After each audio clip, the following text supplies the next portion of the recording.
નમસ્કાર મિત્રો, પ્રકરણ નંબર 5 ચુંબકત્વ અને દ્રવ્યમાં ઉદાહરણના જે એક્ઝામ્પલ છે એને જે અમુક કેન્સલ કરેલા છે મેં આગલા લેક્ચરની અંદર તમને જણાવ્યું. એટલે ઉદાહરણમાં 5.8, 5.9 અને 5.10 1, 2 અને 3 જ દાખલા એવા છે જે પરીક્ષામાં પૂછી શકાય એવા છે. તો 3 દાખલા ગોખી નાખ, તૈયાર કરી નાખ. ના આવડે તો ગોખી નાખ.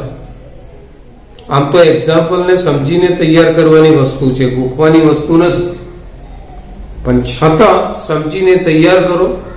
જરૂર પડે તો અમારી મદદ લેજો. પણ 3 દાખલા તૈયાર કરી દઈશું. હવે આપણે સ્વાધ્યાય ઉપર આવીએ તો ચુંબકત્વ અને દ્રવ્યના સ્વાધ્યાયની અંદર તમારી બુક જોડે રાખો અને બુકની અંદર જુઓ કે એની અંદરથી પણ બોર્ડમાંથી કેટલાક એક્ઝામ્પલ રદ કર્યા છે, કેટલાક નહીં, બધા રદ કર્યા છે એમ કહો તો ચાલે. મેં ઉપર લખ્યું કે સ્વાધ્યાય ના દાખલા નંબર 5.3 થી 5.25 રદ કરેલ છે. એટલે બોર્ડની પરીક્ષામાં આ એક્ઝામ્પલોમાંથી દાખલો પૂછાશે નહીં.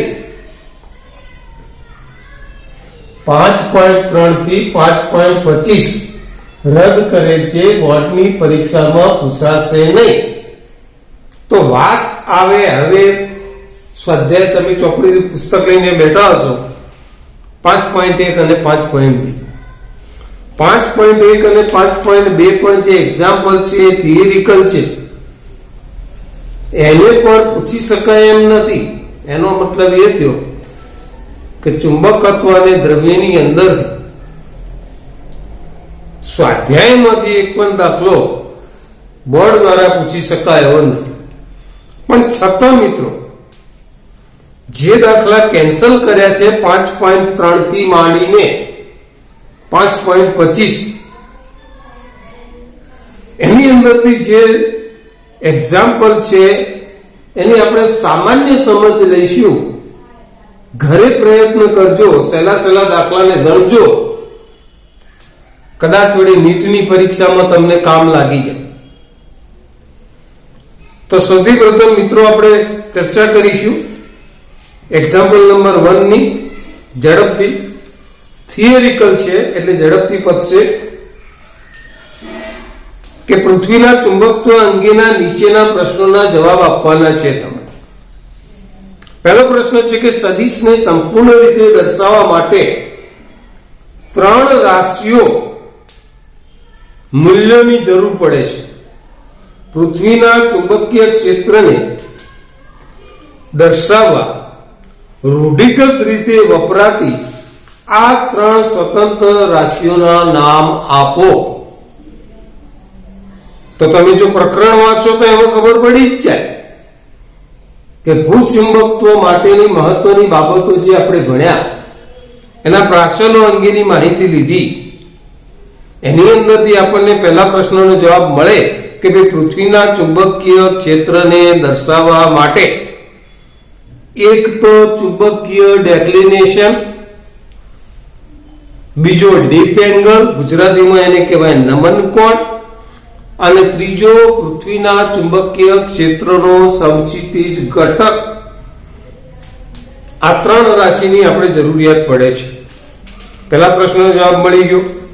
બીજો પ્રશ્ન છે દક્ષિણ ભારતમાં આવેલા એક સ્થળ પાસે ડીપ એંગલ એટલે કે નમન કોણ 18° છે.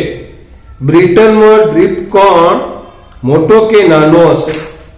મિત્રો હવે આ બધી વસ્તુ આપણે જાણતા નથી, પણ ચુંબકત્વ અંગેનું તમે સંદર્ભ પુસ્તિકા વાંચો તો એની અંદરથી આપણને મળી રહે. આપણા પુસ્તકની અંદરથી પણ કદાચ ના મળે તો કોઈ સંદર્ભ સાહિત્યમાંથી મળી રહે. તમે નોંધ લેજો અને નોંધ કરજો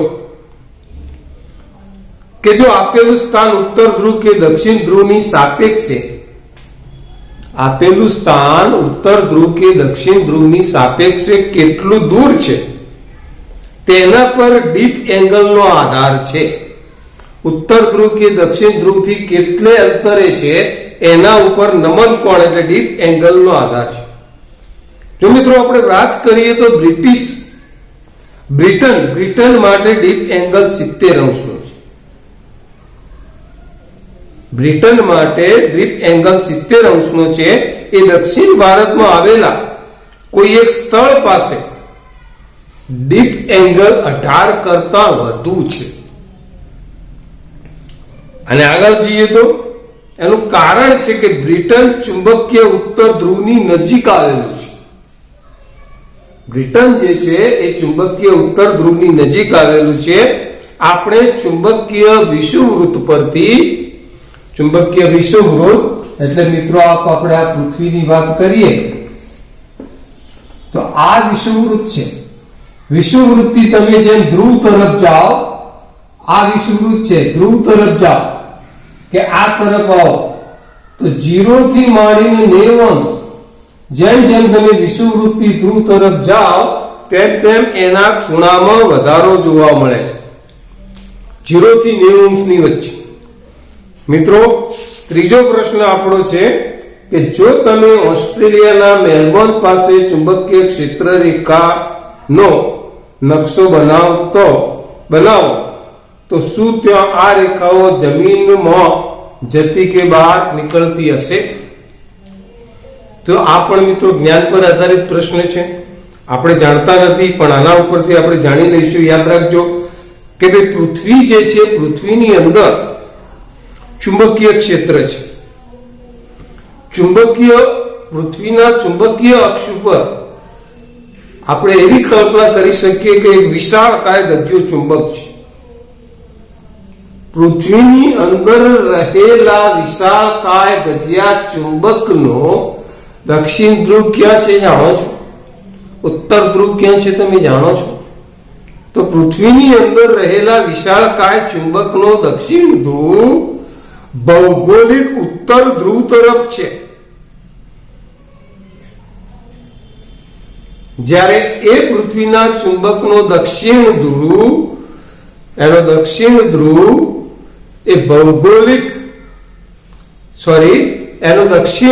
ભૌગોલિક ઉત્તર ધ્રુવ તરફ છે. એનો ઉત્તર ધ્રુવ ભૌગોલિક દક્ષિણ ધ્રુવ તરફ છે. મિત્રો આ પૃથ્વી છે, આ એની અંદર તમે આ ચુંબકને વિચારો તો આ ભૌગોલિક ઉત્તર ધ્રુવ ઉત્તર દિશા, આ દક્ષિણ દિશા, આ ચુંબકનો હવે આ પૃથ્વીની અંદરનો ચુંબકનો આ દક્ષિણ ધ્રુવ થાય, આનો ઉત્તર ધ્રુવ થાય.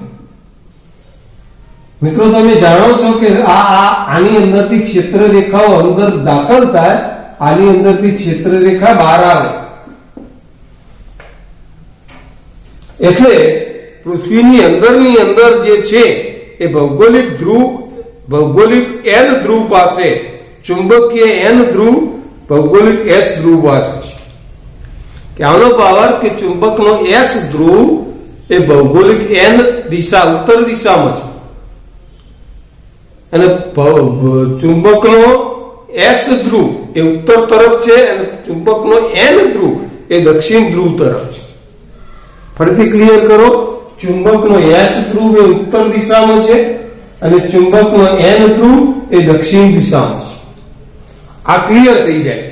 આગળ વધીએ તો તેથી મિત્રો અમુક જગ્યાએથી આ ચુંબકીય ક્ષેત્ર રેખાઓ દાખલ થાય અને અમુક જગ્યાએથી બહાર જાય છે.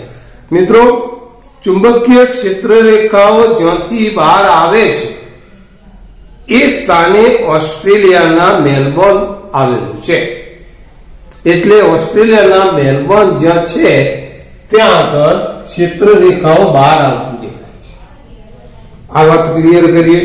મિત્રો ડી પ્રશ્ન છે કે ભૂચુંબકીય ઉત્તર કે દક્ષિણ ધ્રુવ પર ઉર્ધ્વ સમતલમાં મુક્ત રીતે ફરી શકે તેવી ચુંબકીય સોય રાખીએ તો તે કઈ દિશામાં રહેશે? વિચારો કે અહીંયા આગળ તમે એક સ્ટેન્ડ ઉપર આવો ગજિયો ચુંબક વાળો છો અને આ ગજિયા ચુંબકને મુક્ત રીતે દોલન કરાવો છો તો શું થશે? આપણે જાણીએ છીએ કે ઉત્તર દિશામાં અને દક્ષિણ દિશા તરફ સ્થિર થાય છે. એટલા માટે ઉત્તર દિશા તરફ સ્થિર થાય એટલા માટે ચુંબકને આપણે આ ઉત્તર ધ્રુવ કહીએ, દક્ષિણ દિશા તરફ સ્થિર થાય તો દક્ષિણ ધ્રુવ કહીએ. અને માટે એનો જવાબ મિત્રો આપણે આમ આપી શકીએ કે ચુંબકીય સોય સમક્ષિતિજ સમતલમાં જ્યારે મુક્ત કરવામાં આવે ત્યારે ચુંબકીય ધ્રુવ પાસે પૃથ્વીના ચુંબકીય ક્ષેત્રનો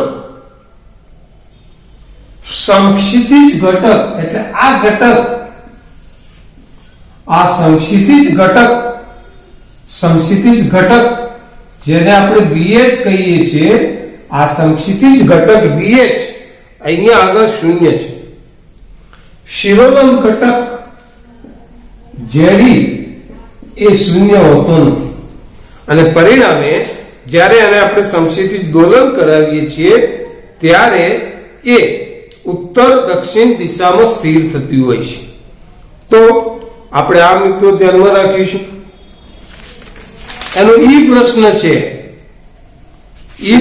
છે કે જો એવું માનવામાં આવે કે પૃથ્વીનું ચુંબકીય ક્ષેત્ર તેના કેન્દ્ર પર મૂકેલા 8×1022 જૂલ પ્રતિ ટેસ્લા જેટલી મેગ્નેટિક મોમેન્ટ ધરાવતા ડાયપોલ વડે મળતા ક્ષેત્ર જેટલું છે તો આ સંખ્યા માપક્રમની કોઈ રીતે કરી શકાય. એટલે કે એનું મેગ્નેટિક મોમેન્ટમ જે છે એ 8×1022 જૂલ પ્રતિ ટેસ્લા જેટલી છે એવું તમે વિચારો તો એની સાચી વાત કે ખોટી વાત કઈ રીતે મૂકી શકાય.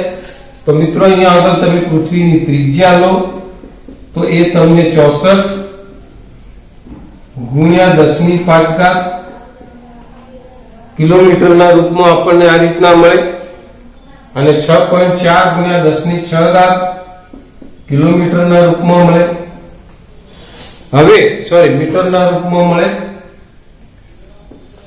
હવે એનું તમે ચુંબકીય ક્ષેત્ર શોધો તો એનું ચુંબકીય ક્ષેત્ર શોધવા માટે તમે શું કરશો તો μ0/4π. તમે અહીંયા આગળ પ્રશ્ન શું છે વાંચો કે પૃથ્વીના ચુંબકીય ક્ષેત્ર તેના કેન્દ્ર પર એટલે આપણે અક્ષનું ચુંબકીય ક્ષેત્ર વિચારવું પડે અને એ કેટલું છે m/r². આ બધી કિંમતો આની અંદર મૂકવાથી મિત્રો ચુંબકીય ક્ષેત્ર જે છે એ 0.3 ગાઉસ જેટલું મળે. મતલબ કે 0.3×10⁻14. આ મૂલ્ય જે છે એ પૃથ્વીના મળેલ ચુંબકીય ક્ષેત્રના મૂલ્ય જેટલું જ છે અને એના આધારે આપણે એમ કહી શકીએ કે ભાઈ આ મેગ્નેટિક મોમેન્ટનું ડાયપોલ આ પ્રમાણે આપણે મેળવી શકીએ. એક પ્રશ્ન છે કે ભૂવિજ્ઞાનિક દર્શાવે છે કે મુખ્ય ચુંબકીય NS ધ્રુવો સિવાય પૃથ્વીની સપાટી પર જુદી જુદી દિશામાં રહેલા બીજા બધા સ્થાનિક ધ્રુવો પણ અસ્તિત્વ ધરાવે છે. આવું કેવી રીતે શક્ય બને? તો પૃથ્વીની સપાટી પર જુદી જુદી દિશામાં રહેલા બીજા બધા સ્થાનિક ધ્રુવો પણ અસ્તિત્વ ધરાવે છે. આ વાત સાચી છે, કારણ કે પૃથ્વીનું ચુંબકીય ક્ષેત્ર ફક્ત ડાયપોલનું ક્ષેત્ર છે. સ્થાનિક રીતે આપણે જોઈએ તો NS એટલે કે ઉત્તર દક્ષિણ ધ્રુવો એ કદાચ ચુંબકીય ખનિજ જથ્થાના કારણે ઉદ્ભવી શકતા હશે. તો આ પહેલા પ્રશ્નની આપણે પહેલા દાખલાની ચર્ચા કરી. મિત્રો તદ્દન આ એક્ઝામ્પલ છે એ થિયરિકલ છે. કેટલીક બાબતો આપણે જાણતા નથી અને જાણવાની છે. કેટલાક સંદર્ભ સાહિત્યની મદદથી પણ આપણે એ બાબતને જાણતા થવાનું છે અને એના વિશે વાકેફ બનવાનું છે. આવી જ રીતે મિત્રો પ્રશ્ન છે બીજો, એમાં પણ નીચેના પ્રશ્નોના જવાબ આપવાના છે. પહેલો પ્રશ્ન છે કે અવકાશમાં જુદા જુદા બિંદુએ પૃથ્વીનું ચુંબકીય ક્ષેત્ર જુદું જુદું હોય છે. શું તે સમય સાથે પણ બદલાય છે? તો મિત્રો હા, પૃથ્વીનું ચુંબકીય ક્ષેત્ર અવકાશના જુદા જુદા બિંદુએ સમય સાથે બદલાય છે. મિત્રો તો કયા સમયના અંતરાલમાં તે ગણના પાત્ર ફેરફાર થતો હશે તો એનો સમય છે મિત્રો, એના અંતરાલનો સમય એ સેકન્ડો વર્ષનો છે. સેકન્ડો વર્ષમાં એનું ચુંબકીય ક્ષેત્રમાં ફેરફાર થતો જાય છે. એટલે આ બાબત આપણે ધ્યાનમાં રાખીશું. તેમ છતાં તેનાથી ઓછા સમયના અંતરાલમાં પણ થતા ફેરફારો સંપૂર્ણ અવગણી શકાય તેવા નથી. બી પ્રશ્ન છે કે પૃથ્વીનું કોર એટલે પૃથ્વીની અંદર પેટાળમાં લોખંડ છે તે જાણીએ છીએ, આમ છતાં ભૂસ્તરશાસ્ત્રીઓ તેને પૃથ્વીના ચુંબકીય ક્ષેત્રનું ઉદ્ગમ માનતા નથી. શા માટે? તો મિત્રો, પૃથ્વીની અંદર જે પેટાળમાં લોખંડ છે પીગળેલ અવસ્થા, અને આ પીગળેલ અવસ્થાની અંદર લોખંડમાં તમે આગળ ભણી ગયા પેરામેગ્નેટિક ડોમાઇનની રચના થતી નથી, અને ડોમાઇનની રચના ના થાય એટલે એની અંદર ચુંબકીય ક્ષેત્ર ઉદ્ગમ ના પામે.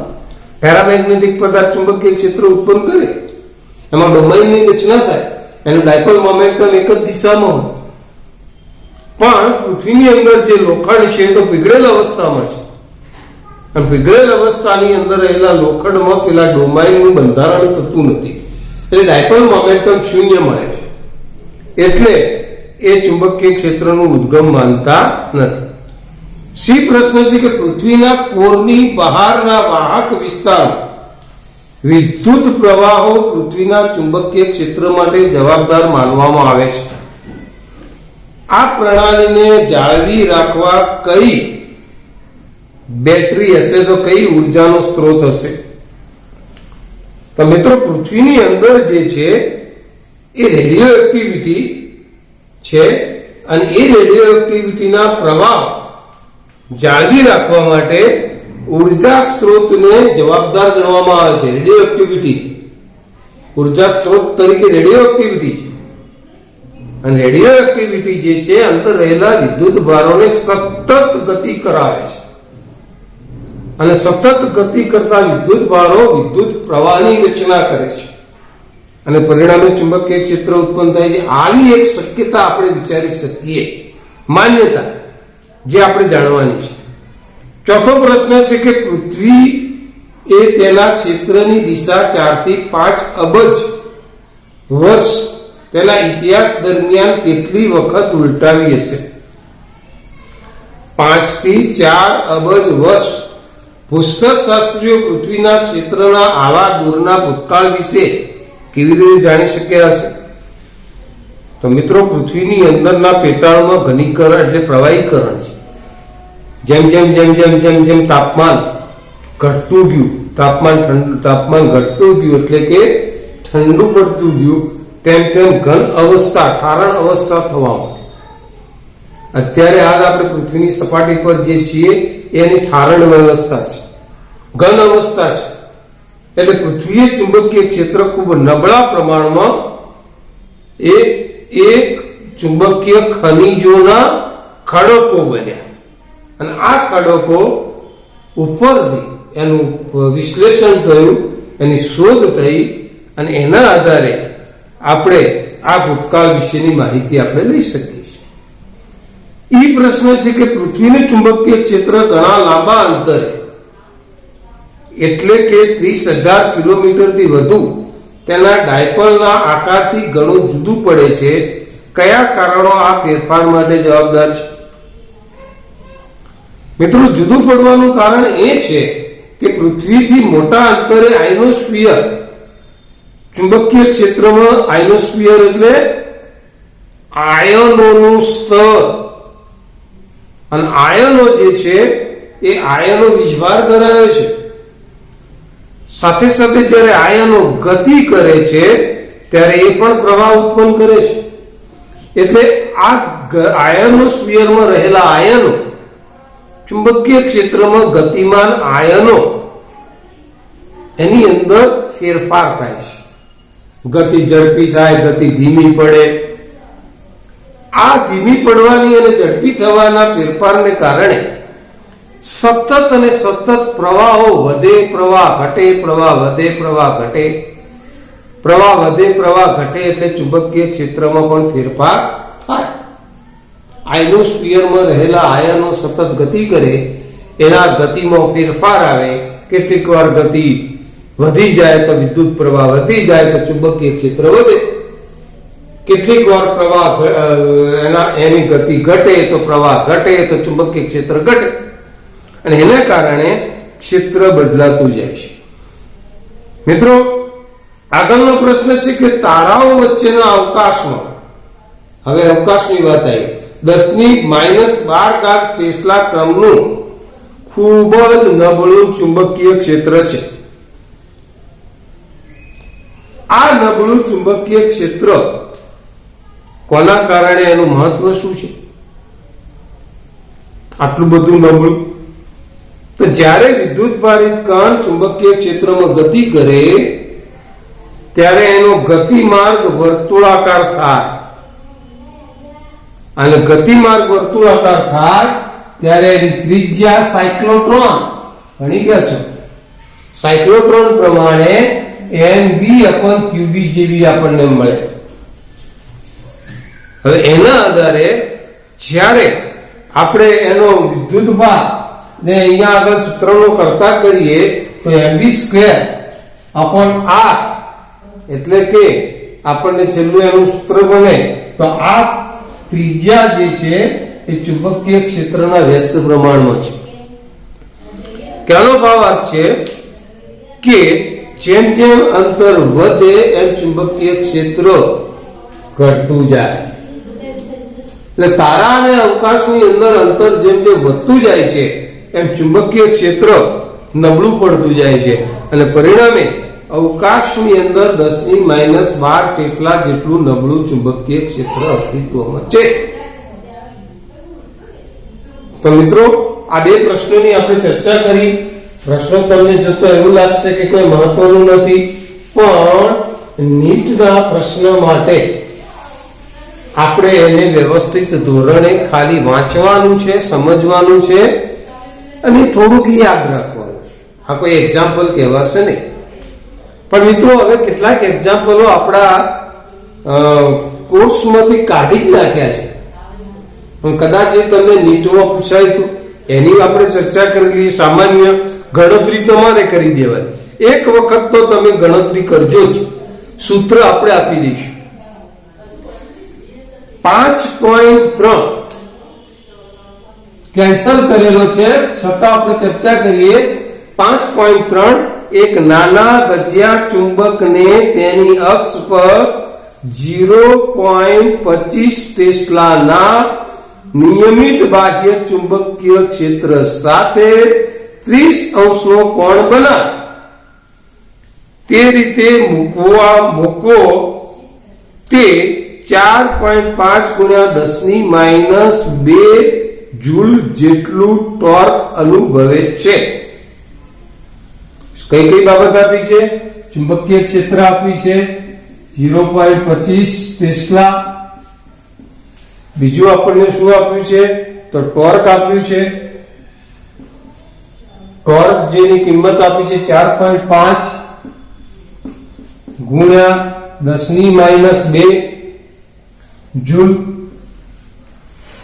ટોર્કનો એકમ જૂલ થાય અથવા ન્યૂટન ઇન્ટુ મીટર પણ થાય. અને જે થીટા આપેલો છે એ 30° નો આપેલો છે. માગ્યું છે શું? મેગ્નેટિક મોમેન્ટ કેટલું. મિત્રો, થીટા આવે છે એટલે ટોર્ક નું સૂત્ર થશે mb sin થીટા. m ને સૂત્રનો કરતા કરો, ટોર્ક અપન b sin થીટા. બધી કિંમતો છે. b ની કિંમત છે, ટોર્ક ની કિંમત છે, sin 30 છે. કિંમતો મૂકી અને તમે એને ગણતરી કરો તો એનો જવાબ 0.36 જૂલ 0.36 જૂલ પ્રતિ ટેસ્લા. ખબર પડી? ટોર્કની કિંમત મૂકવાની, બી ની કિંમત મૂકવાની, થીટાની કિંમત મૂકવાની અને ડાયપોલ મોમેન્ટમ શોધી કાઢવાનો. આવા દાખલા આટલા સહેલા હોય પછી આપણે અવગણીએ, આ સહેલા દાખલા એને ઉડાડી દીધા છે. પણ આપણે એકવાર જોવાના મિત્રો અને નોટમાં ગણવાના, આવડી જશે. કિંમતો મૂકીને સાદું રૂપ આપો એટલે જવાબ આવી જાય. બીજો પ્રશ્ન છે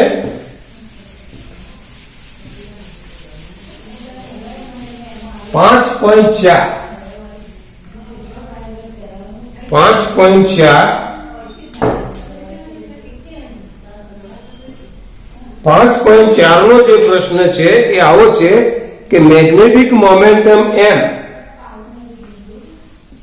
બરાબર 0.32, મેગ્નેટિક મોમેન્ટમ m 0.32 જૂલ પ્રતિ ટેસ્લા ધરાવતા નાના ગજિયા ચુંબકને 0.15 ટેસ્લાના ચુંબકીય ક્ષેત્રમાં d 0.15 ટેસ્લા ના ચુંબકીય ક્ષેત્રમાં મૂક્યો છે. તો ગજિયો ચુંબક આ ચુંબકીય ક્ષેત્રના સમતલમાં મુક્ત ભ્રમણ કરી શકીએ તેમ હોય તો કઈ દિશામાંની ગોઠવણી નંબર 1 સ્થિર અને નંબર 2 અસ્થિર સંતુલન દર્શાવશે? દરેક કિસ્સામાં આ ચુંબકની સ્થિતિ ઉર્જા કેટલી થાય તે પણ ગણો. તો મિત્રો જ્યારે ડાયપોલ મોમેન્ટમ અને ચુંબકીય ક્ષેત્ર પરસ્પર એકબીજાને સમાંતર હોય એટલે કે થીટા શૂન્ય હોય ત્યારે એ સ્થાયી સ્થિતિ છે. અને જ્યારે m અને b વિરુદ્ધ હોય એટલે કે થીટા 180 ત્યારે અસ્થાયી સ્થિતિ છે. હવે આ બંને માટે આપણે જો ઉર્જા ગણવી હોય તો આપણા માટે સૂત્ર છે.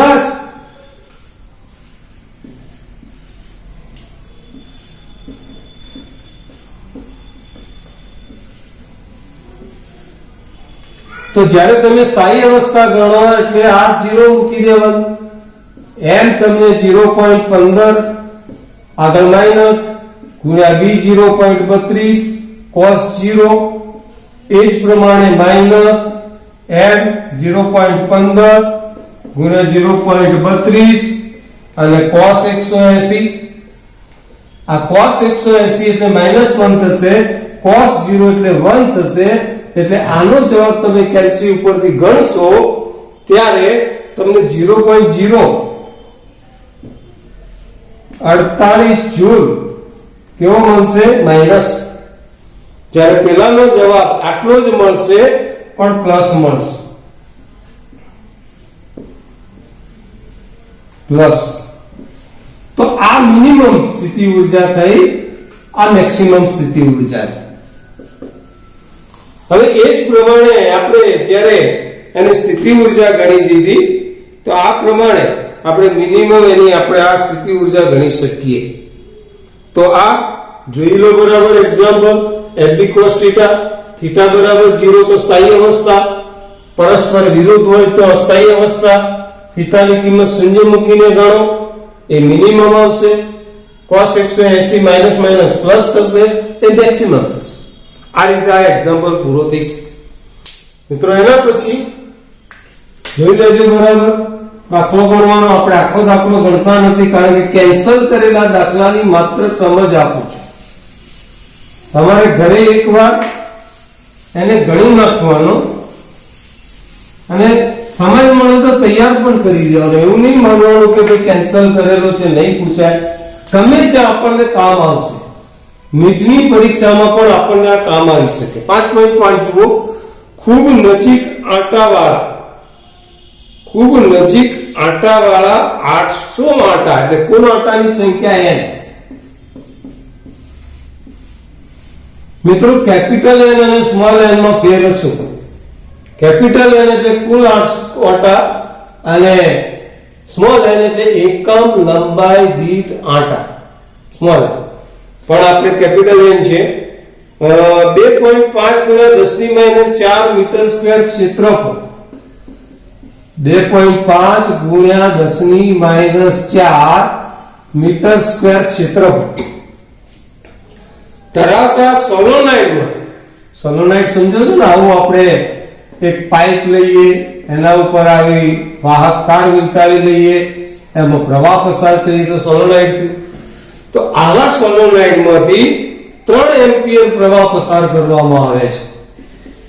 3 એમ્પિયર પ્રવાહ એટલે I પસાર કરવામાં આવે તો સોલેનોઇડ કઈ રીતે ગજિયા ચુંબકની જેમ વર્તે છે તે સમજાવો. સાથે સાથે સંકળાયેલી મેગ્નેટિક મોમેન્ટમ કેટલી હશે? મિત્રો, સોલેનોઇડ અને ગજિયા ચુંબકની આપણે જ્યારે સરખામણી કરીએ ત્યારે અહીંયા જો હું નીચે ગજિયો ચુંબક મૂકી દઉં અથવા ઉપર મૂકું, આ એનો ઉત્તર છે ને એનો દક્ષિણ છે. પણ વાત એ છે કે સોલેનોઇડનો ઉત્તર અને દક્ષિણ ધ્રુવ કયો? તો જ્યારે તમે એના આડછેદને આંખો સમક્ષ રાખીને જુઓ, વિષમકડી દિશામાં જો પ્રવાહ પસાર થતો હોય તો એ છેડો ઉત્તર થાય અને સામેનો છેડો એનો દક્ષિણ બને. એટલે સોલેનોઇડ અને ગજિયો ચુંબક એકબીજાની સામ્યતા છે. પ્રવાહ કઈ દિશામાં વહે? જો વિષમકડી દિશામાં વહે તો એ છેડે એનો ઉત્તર બને અને સમઘડી દિશામાં વહે તો એ દક્ષિણ બને. એના આધારે આપણે વિદ્યુત પ્રવાહ ધારિત સોલેનોઇડની ચાકમાત્રાનું સૂત્ર છે. કયું છે? MS. S એટલે સોલેનોઇડની ડાયપોલ મોમેન્ટમ. કયું? NIA.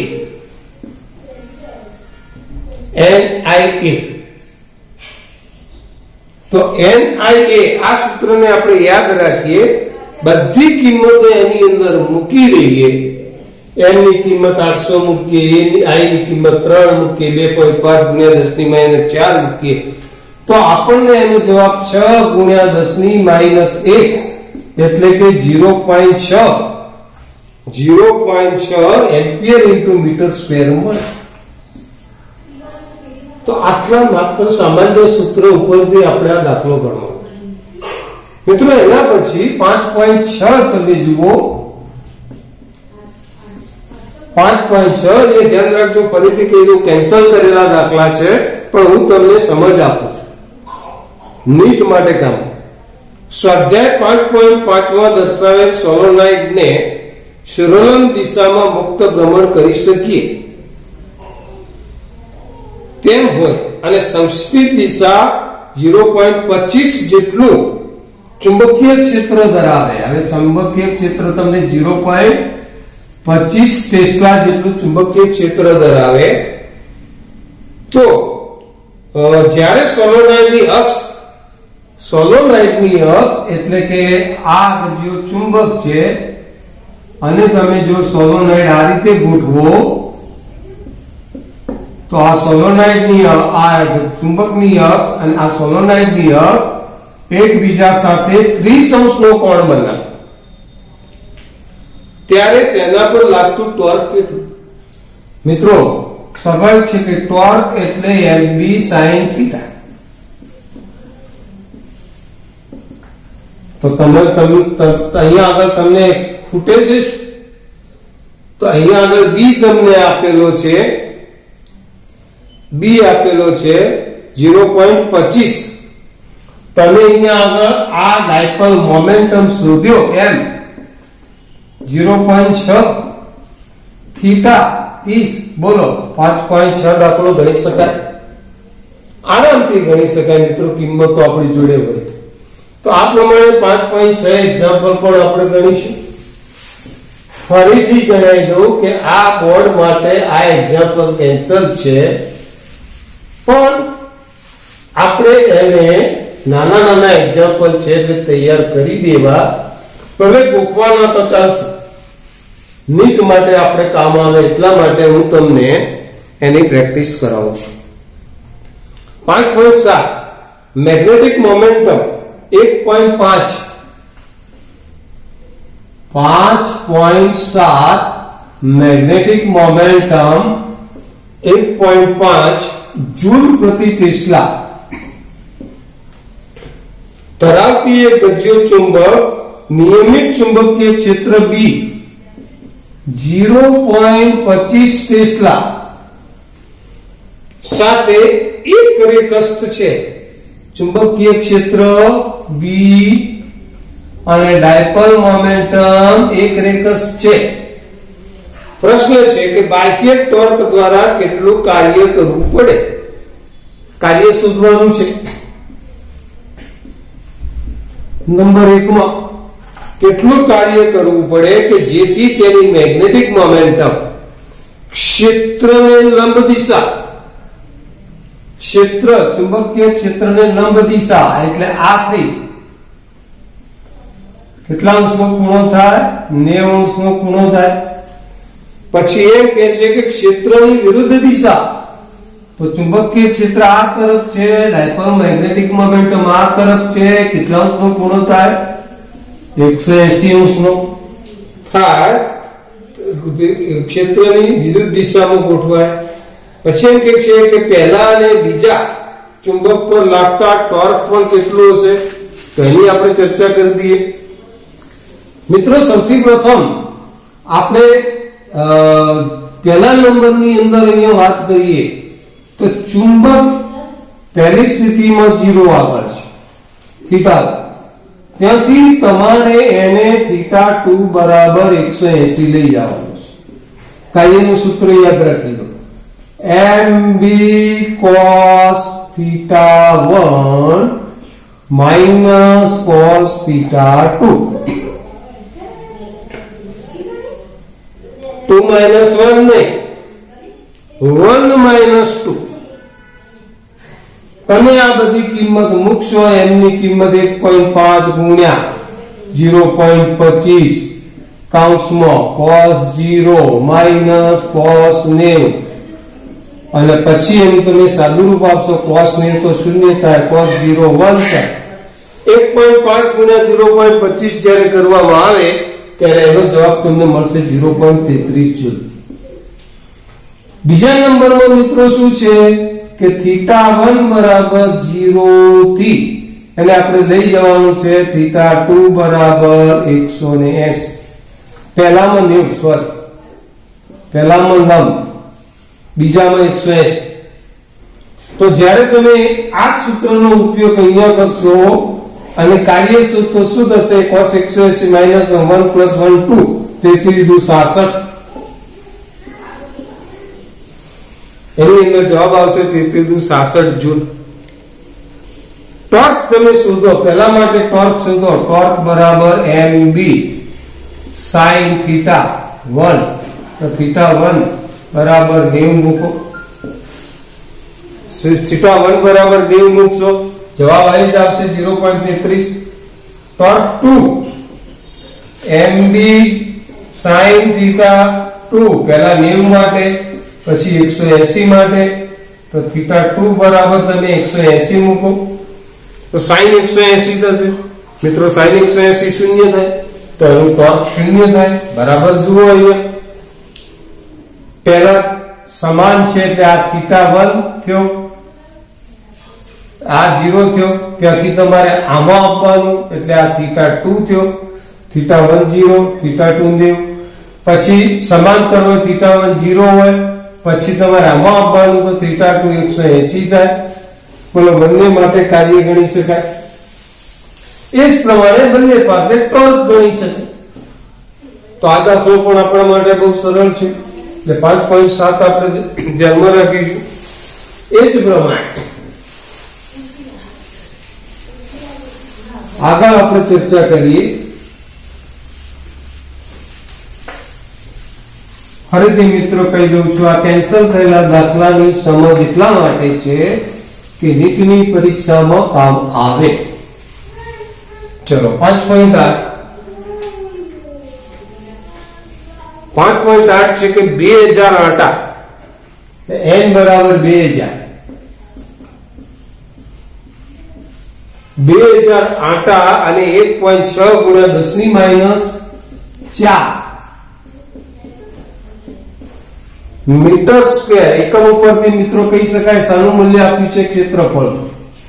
મીટર સ્ક્વેર જેટલું આડછેદનું ક્ષેત્રફળ ધરાવતા એક સોલેનોઇડમાંથી 4 એમ્પિયર પ્રવાહ પસાર થાય છે અને તેના કેન્દ્રમાંથી એવી રીતે લટકાવેલ છે કે તેથી તે સમક્ષિતિજ સમતલમાં ભ્રમણ કરે. પહેલો પ્રશ્ન છે, સોલેનોઇડ સાથે સંકળાયેલ મેગ્નેટિક મોમેન્ટમ કેટલી હશે? મિત્રો, હાલ જ મેગ્નેટિક મોમેન્ટમ નું સૂત્ર આવી ગયું, ms બરાબર ni a. આ ત્રણેયનો ગુણાકાર કરો એટલે જવાબ આવી જાય. બીજો પ્રશ્ન છે કે જો સોલેનોઇડની અક્ષ સાથે થીટા બરાબર 30° નો કોણ, બીજો પ્રશ્ન, બનાવતી દિશામાં 7.5 ગુણ્યા 10⁻², ટેસ્લા જેટલું નિયમિત ચુંબકીય ક્ષેત્ર ઉત્પન્ન કરવામાં આવે તો સોલેનોઇડ પર કેટલું બળ લાગશે અને એના ટોર્કનું મૂલ્ય કેટલું છે? મિત્રો, સ્વાભાવિક છે કે ભાઈ તમે આ સોલેનોઇડને અહીંયા મૂકો એટલે સોલેનોઇડને જ્યારે તમે ડાયપોલ તરીકે લો એટલે આ રીતે તમે સોલેનોઇડ મૂક્યું. આ એનો ઉત્તર ધ્રુવ છે, આ એનો દક્ષિણ ધ્રુવ છે. આ તરફ બળ લાગે F1, આ તરફ બળ લાગે F2. કારણ કે ઉત્તર, તમે અહીંયા ધારો કે વિદ્યુત ડાયપોલ મૂકો તો આ ધન વિદ્યુત ભાર એ એનો ઉત્તર ધ્રુવ, તો ધન વિદ્યુત ભાર ઉપર આ તરફ બળ લાગે, કેટલું લાગે તો F બરાબર QE જેટલું. એવી જ રીતે આ તરફ વિરુદ્ધ દિશામાં બળ લાગે, કેટલું? F બરાબર QE જેટલું. પરસ્પર વિરુદ્ધ છે એટલે આના ઉપર લાગતું જે બળ છે, ધારો કે એને આપણે QM કહીએ તો QM into S, QM into B, આના ઉપર જે બળ લાગે એ QM, કારણ કે એનો ધ્રુવમાન સરખું હોય, into B. આ પ્લસ છે, આ માઇનસ છે, એટલે પરિણામી બળ, ધારો કે આ ઉત્તર ધ્રુવ પર લાગતું બળ, આ દક્ષિણ ધ્રુવ પર લાગતું બળ, તો Fn વત્તા Fs કરો, સમાન પરસ્પર વિરુદ્ધ દિશામાં છે. આ પ્લસ મળે, પેલું માઇનસ મળે, પરિણામી બળ શૂન્ય. યાદ કરો, ડાયપોલ પર પરિણામી બળ જેટલું શૂન્ય, તો ચુંબકીય ડાયપોલ પર પણ પરિણામી બળ શૂન્ય જ થાય. ટોર્ક, તો ટોર્ક માટેનું સૂત્ર છે ટોર્ક બરાબર mb sin θ 2. તો મિત્રો, એની અંદર તમે જે આ m ગણો એ આની અંદર મૂકવાનો અને આપણે જે b છે એ b આની અંદર મૂકવાનો. પ્રશ્ન એ છે કે θ2 તમને આપેલો છે 30° ના કોણ. બરાબર કાળજી રાખો મિત્રો, અહીંયા આગળ વિદ્યુત ડાયપોલ અને ચુંબકીય ડાયપોલની સરખામણી કરો તો પહેલા પ્રશ્નનો જવાબ મળશે કે એના પર લાગતું બળ કેટલું. જેમ વિદ્યુત ડાયપોલ પર પરિણામી બળ શૂન્ય થાય એવી રીતે ચુંબકીય ડાયપોલ પર પરિણામી બળ શૂન્ય થાય. ટોર્ક તો mb sin θ2 m છે આપણી જોડે, આના પરથી તમે ગણી લાવશો. ચુંબકીય ક્ષેત્ર આપેલું છે, θ 30 આપેલો છે, તો ટોર્ક પણ આપણે સરળતાથી ગણી શકીએ. આગળ મિત્રો વિચારીએ, ફરીથી આપણે જણાવી દઈએ કે આ કેન્સલ કરેલા દાખલા છે, બોર્ડમાં પૂછાવાના નથી, પરંતુ નીટ માટે તૈયાર કરવાના છે. એટલે હું તમને અહીંયા પુનરાવર્તન કરાવી રહ્યો છું. 5.9 માં 16 આંટા અને 10 સેમી ત્રિજ્યા ધરાવતું એક વર્તુળાકાર ભૂંચળું, 10 આંટાઓ છે, ત્રિજ્યા એની 10 સેમી છે, 0.1 સેમી, 10 સેમી છે એટલે 100 વડે આપણે ભાગીએ એટલે 0.1 મીટર. 0.75 એમ્પિયર પ્રવાહ, 0.75 એમ્પિયર પ્રવાહ ધરાવે છે. 5 × 10⁻² ટેસ્લાનું મૂલ્ય ચુંબકીય ક્ષેત્ર 5 ગુણ્યા 10⁻2 ટેસ્લા નું ચુંબકીય ક્ષેત્ર ને લંબ રૂપે સ્થિર રહેલું છે. ક્ષેત્રની દિશાને લંબ અને ગૂંચળાના સમતલમાં રહેલી અક્ષને અનુલક્ષીને ગૂંચળું મુક્ત ભ્રમણ કરી શકે છે. જ્યારે ગૂંચળાને થોડુંક ગુમાવીને છોડી દેવામાં આવે ત્યારે તેની સ્થિર સંતુલિત સ્થિતિની આસપાસ આવૃત્તિ f, આપણે નવી ભાષામાં એને મ્યુ કહીએ છીએ, એની જે આવૃત્તિ છે એ 2 સેકન્ડ ઇન્વર્સ છે. પ્રશ્ન એ છે થી દોલનો કરે છે તો ગૂંચળાની તેની ભ્રમણ અક્ષને અનુલક્ષીને જડત્વની ચાકમાત્રા કેટલી? મિત્રો, જડત્વની ચાકમાત્રા આ ગણવાની છે. હવે તમે અહીંયા સીધું વિચારી શકો કે ભાઈ હું f આપે છે તો t શોધી શકું, વ્યસ્ત કરું, એટલે સ્વાભાવિક છે કે 1/2 એટલે આ 0.5 સેકન્ડ થાય. તો આવર્તકાળનું સૂત્ર t બરાબર √2π √i/NB તમે ગણી ગયા છો. હવે તમારે આની અંદર જે આપણે જડત્વની ચાકમાત્રા શોધવી છે બંને બાજુ વર્ગ કરી દો. t નો વર્ગ 4π નો વર્ગ i/MB. જે શોધવાનું છે એને સૂત્રનો કરતા કરો તો i બરાબર t² MB/4π². બોલો, તમારી જોડે આવર્તકાળ છે, તમારી જોડે એનું ડાયપોલ મોમેન્ટમ છે, તો કે ના સાહેબ ડાયપોલ મોમેન્ટમ તો નથી. હવે તો ડાયપોલ મોમેન્ટમ આપણે ગણવા માટે સૂત્ર છે એનું આના ઉપરથી મળે કે m બરાબર NIA. તો કે સાહેબ એ તો છે, આડછેદનું ક્ષેત્રફળ તો આલ્યું નથી, તો આડછેદનું ક્ષેત્રફળ ભાઈ ના આપ્યું હોય તો ત્રિજ્યા આપી છે, વિચારો. તો સૌથી પ્રથમ તમારે m ગણવા માટે 10 આંટા ત્રિજ્યા આટલી અને i આટલો મૂકીને m ગણી કરો. આ m ગણી નાખો કે 10 આંટા i 0.75 પાઈ 3.14 ત્રિજ્યા 0.1 નો વર્ગ એમ ગણી કાઢો. એ એમને આની અંદર પછી b ગણી કાઢો. 4π તો છે. આ બધીની ગણતરી આપણે જાતે કરો એટલે સરળતાથી આપણને આનો જવાબ મળી જશે. જોઈ લો બરાબર. એક્ઝામ્પલ n આપ્યો છે, r આપ્યો છે 10 સેમી, 0.1 i આપ્યો છે, b આપ્યો છે, આવૃત્તિ આપી છે અને તમને કહે છે કે જડત્વની ચાકમાત્રા શોધો. તો આપણે સીધી નજર જોવી જોઈએ કે ભાઈ આવર્તકાળના સૂત્રમાં જડત્વની ચાકમાત્રા છે t બરાબર 2π √i/NB.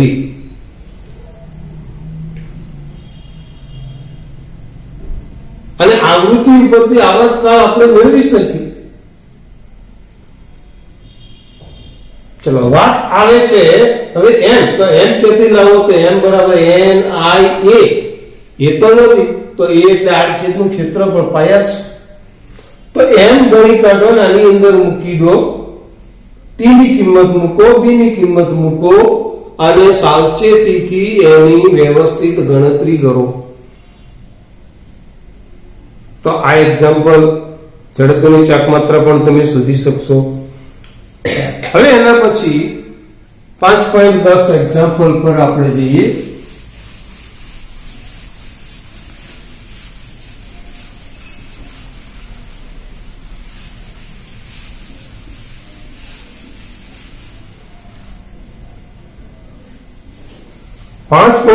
જે એક્ઝામ્પલ છે આમાં મેગ્નેટિક મરીડિયન.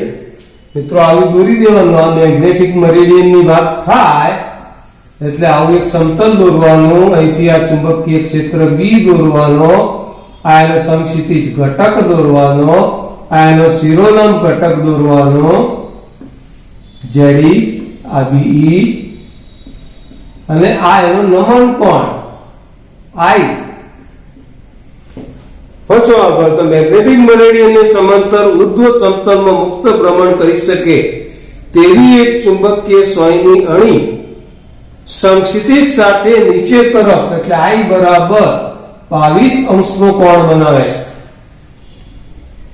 આ સ્થળે પૃથ્વીના ચુંબકીય ક્ષેત્રનો સમક્ષિતિજ ઘટક એટલે આ Be એનો ચુંબકીય ક્ષેત્રનો સમક્ષિતિજ ઘટક 0.35 G છે. પ્રશ્ન છે કે આ સ્થળે પૃથ્વીના ચુંબકીય ક્ષેત્ર B નું માન શોધો. બોલો, ગણતરી આવડશે તો અહીંયા આગળ કયો લગાવવામાં આવશે? કોસાઈ. પાસેની બાજુ ભાગ્યા કર્ણ. અહીંયા તમારે એવું હોય તો આ અડાડી દેવાનું એટલે આ તમારો છેડી થયો અને પરિણામે B બરાબર BE cos I. BE ની કિંમત મૂકો, cos 22 મૂકો. હવે cos 22 મિત્રો ધ્યાન રાખજો, આપણે જોવું પડશે લોગ ટેબલ. હા, સાયન્ટિફિક કેલ્ક્યુલેટર હોય તો સીધો cos 22 ની કિંમત મળે, પણ લોગ ટેબલ ની અંદર cos 22 ના આપે તો 90 માંથી 22 બાદ કરો એટલે 8 અને 78. તમારે sin 78 જોવાના.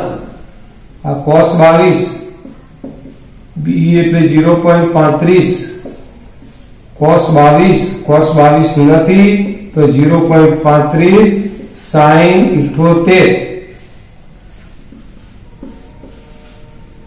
અને એના ઉપરથી આપણે આ જવાબ લાવીશું.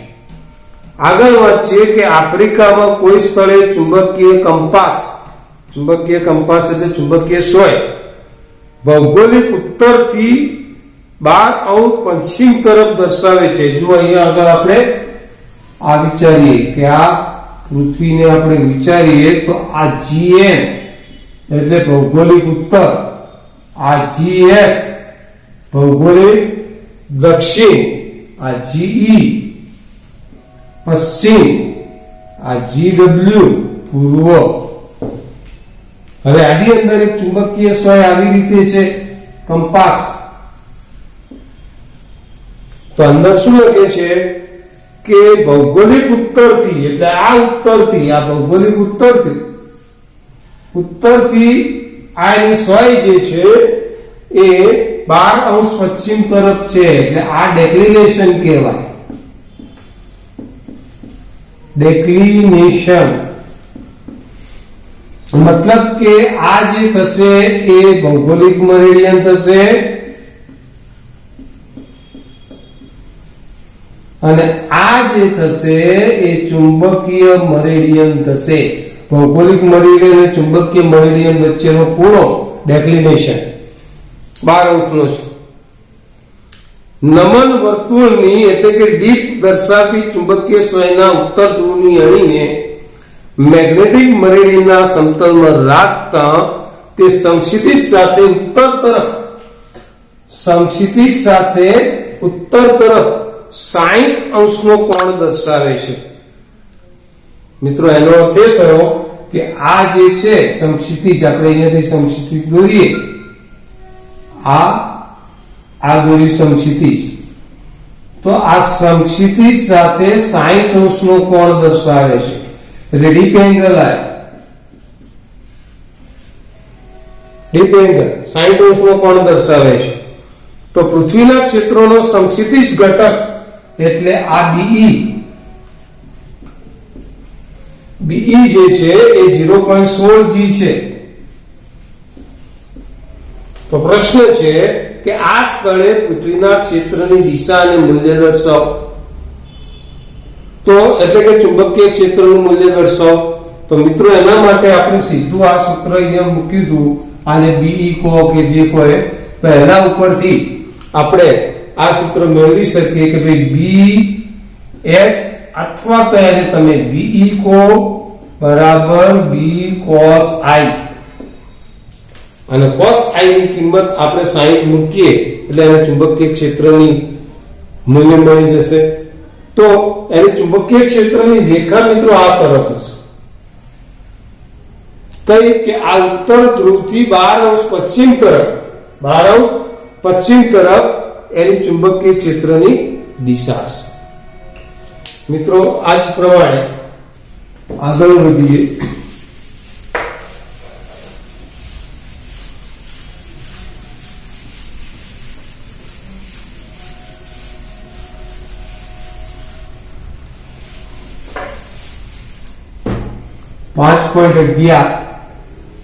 તો એની અંદર છે એક નાના ગજિયા ચુંબકની મેગ્નેટિક મોમેન્ટમ m બરાબર 0.48 જૂલ પ્રતિ ટેસ્લા છે.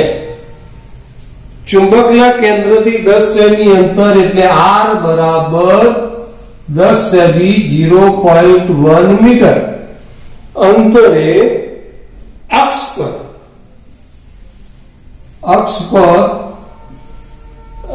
પર અને વિષુવ રેખા પર શું શોધવાનું છે? ચુંબકીય ક્ષેત્રની દિશા અને મૂલ્ય, એટલે ચુંબકીય ક્ષેત્રનું મૂલ્ય અક્ષ પર અને વિષુવ રેખા પર શોધવાનું છે. મિત્રો અક્ષ પર છે એને આપણે BA કહીએ અને વિષુવ રેખા પર છે એને DE કહીએ. જાણો છો મિત્રો, અક્ષ પર ચુંબકીય ક્ષેત્ર μ0/4π બંનેમાં આવશે, m/r3 બંનેમાં આવશે, પણ એકમાં એવું થાય છે કે 2m આવે. તમારે આટલું યાદ રાખવાનું કે અક્ષ પર ચુંબકીય ક્ષેત્ર જે છે એ 2m/r3 છે. અને વળી થોડું કહીને સાદુરૂપ તમે આવતો કે 4π ગુણ્યા 10⁻⁷, આ 4π કેન્સલ, એટલે માત્ર તમારે હવે આટલી જ કિંમત મૂકવાની થઈ m અને r ની. તો અક્ષ પર જેટલું આવે એના કરતા અડધું અથવા તો વિષુવ રેખા પર જેટલું આવે એના કરતા ડબલ ચુંબકીય ક્ષેત્ર આપણને અક્ષ પર અને વિષુવ રેખા પર મળે. મિત્રો ફરીથી સમજો, અક્ષ પરનું ચુંબકીય ક્ષેત્ર 2m/r3, આ તો યાદ રાખવાનું μ0/4π, વિષુવ રેખા પર m/r. કોઈ એમસીક્યુ પૂછાય કે કોઈ ચુંબકનું અક્ષ પર ચુંબકીય ક્ષેત્ર વિષુવ રેખા પરના ચુંબકીય ક્ષેત્ર કરતા ખાલી જગ્યા 2 ગણું, અડધું, 3 ગણું કે ત્રીજા ભાગનું. તો અક્ષ પર ચુંબકીય ક્ષેત્ર એના કરતા ડબલ છે, એટલે આપણે આવું સૂત્ર બનાવી દઈએ કે અક્ષ પર BA બરાબર 2 ગુણ્યા વિષુવ રેખા, આવું આપણે યાદ રાખીશું. મિત્રો એ જ પ્રમાણે 5.13મો જે દાખલો છે એ સેમ આના અનુલક્ષીને છે, એને તમે ગણજો. 5.14 પણ સેમ આ જ સૂત્ર પર આધારિત છે, એ પણ તમે ગણજો. આ બે દાખલા વિષુવ રેખા અને અક્ષ પરના, પણ એમાં બી નહીં શોધવાનું આવે, ક્યાંક મેગ્નેટિક મોમેન્ટમ શોધવાનું આવે, ક્યાંક અંતર શોધવાની આવે. તો આ બે સૂત્રો ઉપર જ આધારિત છે, પણ શી કિંમતો આપી છે અને કઈ બાબત શોધવાની છે એ ધ્યાનમાં રાખીને એનો અભ્યાસ કરજો. બોર્ડમાં તો પૂછવાનો નથી, પણ છતાં ક્યાંક કામ આવે. તો અહીંયા આપણે આ પૂર્ણ કરશું. સાથે સાથે એની 3-4 થિયરી જે છે એની હું તમારી સમક્ષ ચર્ચા કરી લઉં. તો બરાબર અહીંયા જે હું બોલું એ અહીંયા ધ્યાન રાખજો કે પહેલી જે થિયરી આની અંદર છે એ ચુંબકીય ક્ષેત્ર રેખાની લાક્ષણિકતા જણાવો. ચુંબકીય ક્ષેત્ર રેખાઓની લાક્ષણિકતા જણાવો. પહેલી થિયરી આપણે એ લઈશું, ચુંબકીય ક્ષેત્ર રેખાની લાક્ષણિકતા.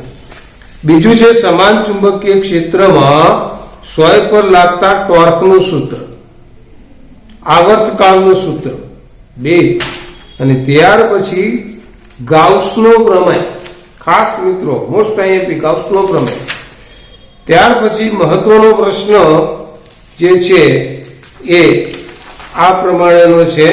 એનું મેગ્નેટાઇઝેશન એમ વ્યાખ્યાયિત કરી અને એમ અને એચ વચ્ચેનો સંબંધતા સાથે સાથે મેગ્નેટિક પરમિએબિલિટી અને સાપેક્ષ પરમિએબિલિટી વચ્ચેનો સંબંધ મેળવ્યો.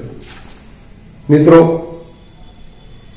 ડાયા, પેરા અને ફેરા ત્રણે ત્રણ પ્રશ્નો બરાબર તૈયાર કરી દેજો. બસ આટલું તૈયાર કરો એટલે આ પાઠ તૈયાર થઈ જશે. અને દાખલા તો બોર્ડ માટે 3 જ છે,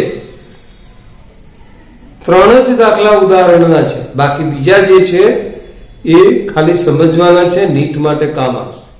ઓકે, થેન્ક યુ.